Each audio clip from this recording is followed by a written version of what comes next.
Acho que na sexta-feira era dia 23, eu falei com elas. Aí no sábado de manhã eu mandei mensagem para a Cleci. Eu mandei de noite, quando eu cheguei no posto em Curitiba, e mandei mensagem para ela. Daí quando ela não me respondeu, daí quando foi de manhã eu mandei de novo, porque sempre que eu mandava mensagem ela me respondia. Aí mandei de novo.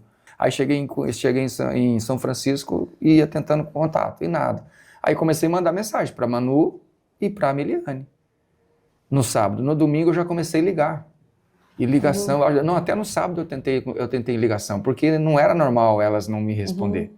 Eu até brinquei, falei, vocês estão de sacanagem comigo.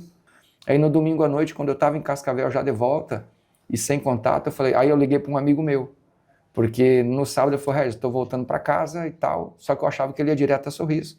Só que quando eu liguei ele estava em Nobres para carregar calcário, que é aquela nossa região, né? Estava indo com calcário. Aí ele falou, pô, Regis, eu não estou em Sorriso, se eu tivesse, você sabe, meu irmão, eu ia lá na tua casa agora. Nem que eu tivesse que pular muro para ver o que está acontecendo, se estão em casa ou não estão, né? Eu falei, poxa vida, eu estou preocupado, neguinho, porque elas não ficam sem me responder.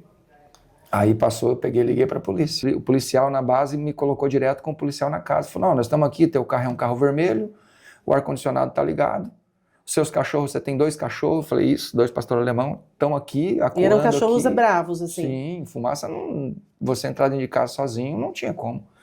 Aí ele falou, e o teu carro está aqui, o ar-condicionado ligado, só que a gente está tocando interfone e ninguém atende. Falei, cara, não tem como fazer alguma coisa? Falei, não tem, a princípio está normal, então não tem o que a gente fazer. Eu falei, não, então tá bom, amanhã elas têm que me mandar mensagem. Aí eu esperei dar horário, liguei na escola. Aí perguntei, professora, a Manu tá na sala de aula? Tá na escola? Ela falou, pai, eu vou lá ver se ela tá, não vi ela na entrada. Ela foi, voltou, ela falou, pai, a Manu não tá na sala. Aí eu falei, ai, Jesus, e a Melissa? Ela falou, pai, a Melissa não tá. Eu falei, ai, Jesus, então alguma coisa aconteceu. Aí ela falou, pai, o que está acontecendo? Eu falei, professor, eu não sei também. Eu estou procurando saber o que está acontecendo, porque desde sexta que eu não consigo contato mais com elas. Aí eu liguei para minha sogra.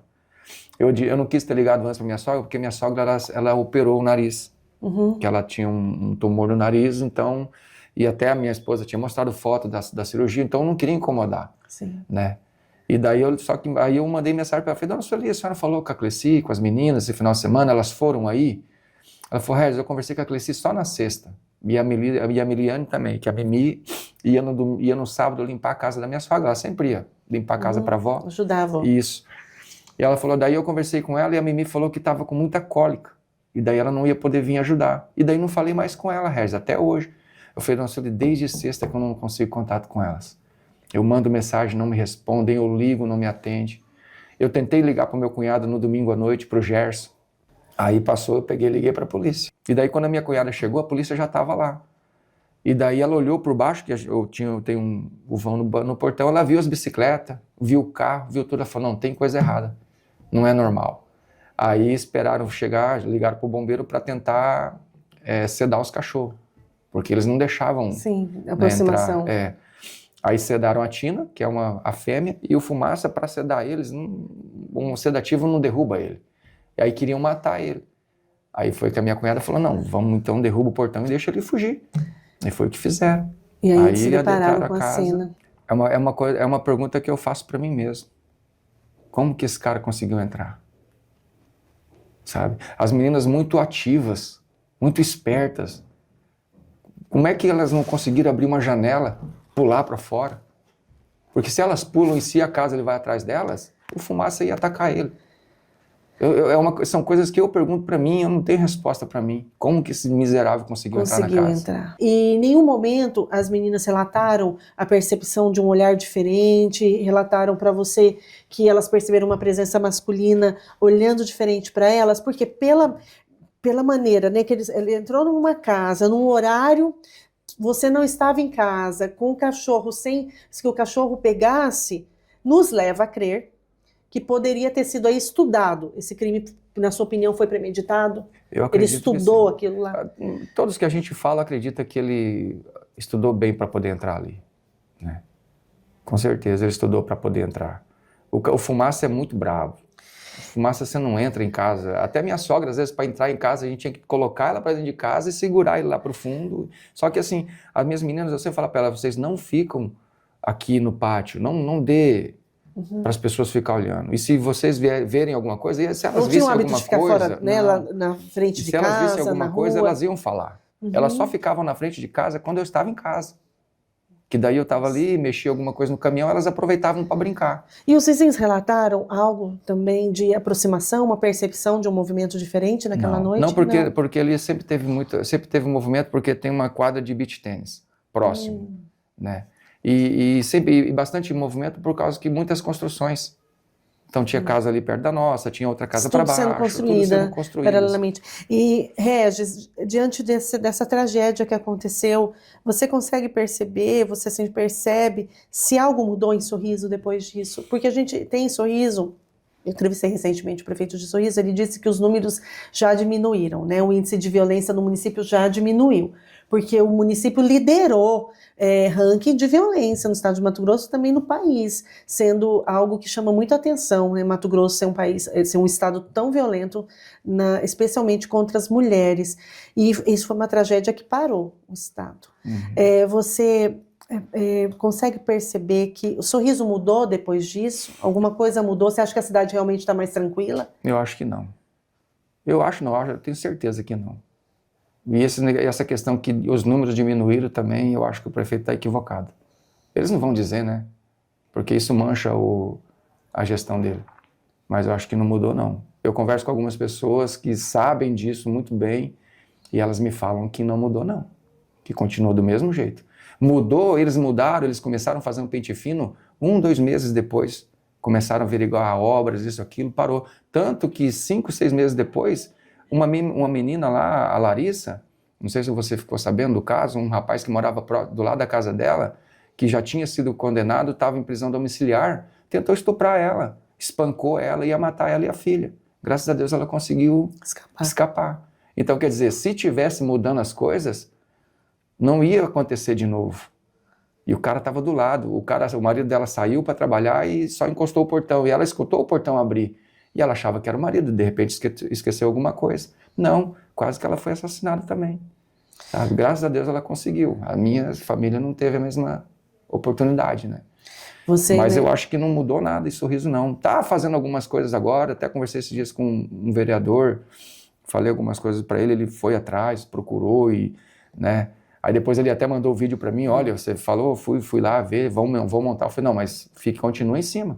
Né, questão de câmera de reconhecimento facial. Reconhecimento facial, isso, né? Teve toda a questão também do governo do estado, do programa Vigia Mais, Tolerância Zero, para identificar os crimes. Então, na sua opinião, também como vítima, porque você é uma vítima, né? Pelo sofrimento, por tudo que mudou a sua vida, essa tragédia. A cidade continua sendo uma cidade que não é uma cidade que as mulheres não têm segurança? Eu acredito que sim. Tá difícil. Você não consegue mudar do dia para a noite, lógico. E não vai acabar com isso, né? Mas eu acho que ainda não diminuiu, não. E a sua expectativa em relação ao julgamento do Gilberto, porque já está marcado? Não está, não. Até vou tentar conversar hoje aqui, essa semana, ver se eu consigo conversar com os desembargadores, né? Porque eles pediram o desforamento da cidade, né? O juiz lá, o Dr. Rafael, é favorável a fazer lá. E a gente pede, a família toda, que seja feito lá e que ele esteja presente no julgamento, né? A gente, por mais difícil que seja, mas a gente quer ver esse indivíduo, né? Tanto eu quanto minha sogra e as irmãs, tudo, né? Porque é um sofrimento. Não vai mudar nada pra gente. Não vai trazê-las de volta. Mas a gente quer ver esse infeliz condenado e que nunca mais saia da cadeia, né? Que pegue ali 100, 200 anos, que é o mínimo. É um mínimo. Né? E aí o processo está com pedido de desforamento? Está com pedido de desforamento. Só que o juiz lá é favorável a fazer lá, né? E eu peço aos desembargadores aí que estão com o caso que eles façam esse julgamento lá, né? Que ele tem que ser condenado pela população de Sorriso. Onde for ele vai ser condenado, sim. Mas ele tem que ser condenado ali. Né? Tem que estar ali presente e sentir na pele o desprezo das pessoas. Né? O desprezo da sociedade com ele. Não adianta ele estar dentro da cadeia, lá ele está de boa, está tranquilo. E nós que estamos aqui fora, né? Eu, a minha sogra, as irmãs, que tinham convívio mais mais junto delas. E quando você fala assim, ele está na cadeia, está de boa. E aí ele vai ser condenado pelo crime, pela gravidade do crime, a possivelmente muitos anos de prisão. Esse modelo de prisão, na sua avaliação, ele pune de fato? A maneira como é ir para uma cadeia, assim, na sua opinião, diante do que ele cometeu, é justo? Há um equilíbrio? Eu acho que não. Porque eles não podem ser maltratados lá dentro, né? Eles são... Eu fiquei sabendo que ele está isolado. A gente não sabe como é que é o isolamento deles, né? Eu vi... o dia que eu fui na audiência, a primeira audiência... Porque certamente ele ficou em risco quando ele foi para a prisão, diante da gravidade do crime, diante de outros presos que não aceitam esse tipo, né, de comportamento. Então, daí uma pessoa dessa, se não tivesse um regime de proteção para ele lá dentro, esse cara ele já não estaria mais vivo. Entende? Então, assim, aí o governo fala, não, mas ele está sobre a nossa responsabilidade. E o cidadão que paga imposto, não é responsabilidade do governo dar uma segurança para nós? Regis, e qual o seu sentimento, assim, em relação a ele? Seu sentimento, qual seria a resolução para ele, para que você se sentisse, não, realmente, isso é o que deveria acontecer com o Gilberto? Por mais cristão que você seja. Isso que eu vou dizer, eu como cristão, a Bíblia diz que a gente tem que perdoar, né? Eu sinceramente, eu ainda não tenho esse... Por mais que eu peço muito a Deus que me dê graça e tal, mas eu ainda não tenho esse sentimento assim de perdão dele. Eu vejo eu fazendo alguma coisa, eu quero que ele sofra bastante. A morte para ele é muito rápido. É muito pouco? É muito pouco. Se bem que é bastante, porque dele vai sofrer eternamente, né? E Cristo morreu por todos, né? Se Jesus morreu por todos, quem sou eu para desejar a morte dele, né? Se um dia ele se arrepender de coração, ele pode ser salvo. Foi para isso que Jesus veio, né? Então, só que o sentimento de perdão ainda eu não tenho, não. Não vou mentir para ti, não. Para que seja feita a justiça, né? Da maneira que... Eu espero que ele sofra muito dentro da cadeia. Né? Todo sofrimento pelo lado dentro é pouco. Pelo que ele fez elas sofrerem. As minhas filhas eram meninas que elas queriam viver, elas queriam casar, elas queriam constituir família. Entende? Elas queriam ter a casa delas, elas queriam ter filhos. Eu digo isso e a minha sogra comprova para ti, elas queriam ter filhos, porque era a conversa. Na casa da minha sogra também, a gente conversa sobre isso. As meninas falavam para ela, vó, eu quero ter um, eu quero ter dois, a Melissa, eu quero ter 4. A pequenininha, a Melissa sempre mais exagerada, sabe? Então, tipo, tudo que ele fez a gente sofrer, a Clecy era uma pessoa que queria viver, queria ter uma vida tranquila. A gente não era pessoa que almejava muita coisa. A gente queria viver tranquilo. Ter o suficiente para viver. Para você é como se elas estivessem ao seu lado ainda? Como se elas estivessem comigo. Eu tenho todas as coisas delas comigo. Roupas. Não se desfez de nada? Nada. Você voltou para casa? Não, a mesma casa não. Que não era nossa, né? Uhum. Era alugada. Eu aluguei uma casa próximo da minha sogra. Sim. Mas as coisas dela tirou tudo lá, de lá e levou tudo. O que podia tirar, sim. Teve coisas que não pôde, né? Mas o que tiramos está tudo. Os vestidos delas estão tudo no guarda-roupa montadinho. Os brinquedos estão tudo guardados. Os bichinhos de pelúcia, eu coloquei um sofazinho no quarto e coloquei os bichinhos de pelúcia tudo no sofá. Tá tudo lá. E não vou tirar até a hora que Deus falar, não, tira. Também porque senão você deixa muito tempo os vestidos, eles vão se desfazendo, né? E tudo muito lindo, então... E Regis, onde você busca tanta força para conseguir lutar por justiça, né? Hoje você está aqui com a camiseta, com a foto delas e a gente fica extremamente sensível, porque não tem como. Eu estou simplesmente assim, segurando a minha emoção para te entrevistar, porque é algo que mexe quando nós mulheres que somos sensíveis e ligadas umas às outras, a gente diz que quando uma mulher morre da forma como foi, parte de nós morre também, né? Porque é uma agressão, porque todas nós poderíamos ter sido vítimas de uma pessoa criminosa desse montante. Correm esses riscos, né? Todas corremos esse risco, então é muito dolorido. E aí, assim, de onde você busca tanta força? Você faz terapia? Você busca acompanhamento médico? Você tem acompanhamento de psiquiatra, psicólogo? Além, claro, da igreja, porque exige de você muita força e domínio emocional para buscar a justiça, acompanhar o processo, vir aqui, tentar um diálogo com o Tribunal de Justiça em relação a esse processo, as entrevistas, e trabalhar e continuar trabalhando. A minha força maior vem de Deus. O Senhor é a minha força.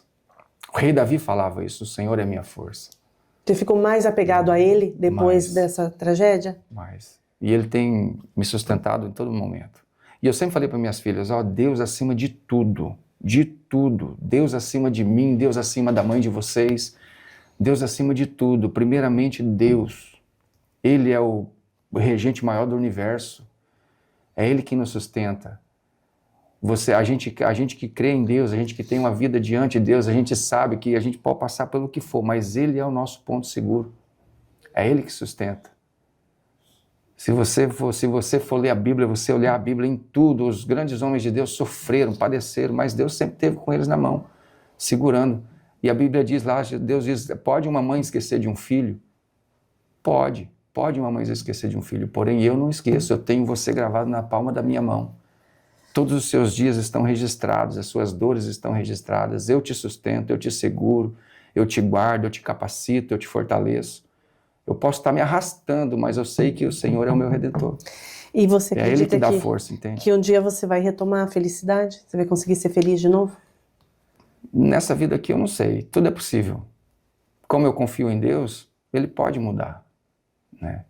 Não vai ser eu posso ter uma felicidade novamente, mas sempre elas comigo, né? Eu sei que elas vão sempre estar junto comigo. E se eu não tiver, se não acontecer nada na minha vida futuramente, eu vou seguindo, até o dia que eu vou reencontrar com elas. Que eu tenho certeza que eu vou reencontrar com elas. A Bíblia me garante isso. A Bíblia me dá essa esperança, Jesus me dá essa esperança. E é verdadeiro. Eu sei que um dia eu vou encontrar com elas. Não serei mais o marido, não serei mais o pai. Mas eu vou encontrar, eu vou reconhecer elas. E elas vão estar perfeitas como elas eram. Num corpo glorificado. Jesus, eu quero agradecer demais a sua presença, a entrevista, deixar aberto para que você possa fazer as suas considerações, se há algo que eu não te perguntei que seja importante para você pontuar, ou algum pedido, fique à vontade. Não, eu peço que os desembargadores e quem está com esse processo do desaforamento, que faça com mais rapidez, para que a gente possa, tanto para minha sogra também, ela não vê a hora disso acabar, desse julgamento sair. Como eu disse agora há pouco, não vai mudar pra gente, mas tipo assim, vai nos desafogar um pouco, saber que realmente agora ele está condenado, por mais que ele tenha 2 condenações, sim, mas são condenações que não é... outros crimes. Por outros crimes. Então eu peço aí, quem está me ouvindo, os desembargadores, não sei qual desembargador que está, mas se ele pudesse, traz para ele. A Bíblia diz que se a gente não sentir a dor do nosso próximo, a gente não vai entender. Então às vezes ele fala, não, calma. Sim, mas não aconteceu contigo, cara. Né? Se coloca pelo menos um pouquinho no lugar da pessoa que está passando. Se coloca no meu lugar, se coloca no lugar da minha sogra, das minhas cunhadas que sofrem, que espera por um desfecho disso tudo. Não vai amenizar a nossa dor. Só que a gente vai ter certeza que esse indivíduo não vai sair mais de lá. Que ele está condenado. Alivia um pouco, sabe? Você acredita que se ele saísse, ele poderia... Se ele sair, ele comete outros crimes, com certeza. Eu acredito sim que Deus possa transformar a vida da pessoa. E Deus transforma. Mas a pessoa tem que querer. Se ele quisesse, na primeira vez que ele fez uma coisa errada, ele já teria se arrependido. O cara não mostrou nenhum sentimento de arrependimento. Se ele mostrasse, pelo menos ele falasse alguma coisa na audiência. E eu fiquei sabendo que ele ficou calado. O Conrado me falou, não, Regis, ele não falou nada. Frio. Então acho difícil esse cara sair. E se sair também, ele não dá um passo fora do... Porque daí é um motivo pra gente fazer alguma coisa, entendeu? Você conseguiria ficar perto dele, na mesma sala, e voltar aqui com ele? Eu acho que eu fico, mas eu não sei qual que é a minha reação. A minha vontade é de fazer o que ele fez com elas, né? Tirar a vida dele. Essa é a minha vontade carnal. A minha vontade espiritual é outra, né? Eu não mando. Se eu for olhar ao pé da palavra, a gente tem que perdoar. É difícil, mas é um processo, né? Às vezes eu posso estar de frente e não fazer nada. É um momento assim que é difícil você explicar. A minha vontade hoje, se eu estivesse de frente com ele hoje, eu partia para cima dele. Com certeza. Houve tentativa de linchamento? Ou não houve espaço para isso? Eu acho que porque não houve espaço. A cidade, né, se mobilizou em revolta. Alguns amigos caminhoneiros falaram assim que iam invadir a delegacia para tirar ele de lá, para pegar ele. Alguns amigos falaram. Né, eu acho que foi por isso que o delegado também me comentou isso, que ele tirou logo por causa disso. Né, com medo do pessoal quebrar a delegacia e tal, se preocupando com o patrimônio. Né? Mas enfim, é direito dele, né? Ele tem que zelar pelo patrimônio que ele trabalha. Mas o pessoal ia assim, iam pegar ele. Ele tirou ele muito rápido, né, de Sorriso. Ele tirou muito rápido de lá. E foi preso e logo ele já foi... Ele foi preso, já acho que chegou na delegacia, já foi removido para Sinop, e o pessoal de Sinop não aceitou, quando souberam que era, devido os presos lá já estavam preparados para fazer um motim, né, executar, já mandaram. Daí não sei, acho que se o helicóptero desceu lá ou não, ou se já partiu para cá, né, para Cuiabá. E aí ele está em isolamento. Está em isolamento. Até onde eu sei, está isolado. Regis, muito obrigada.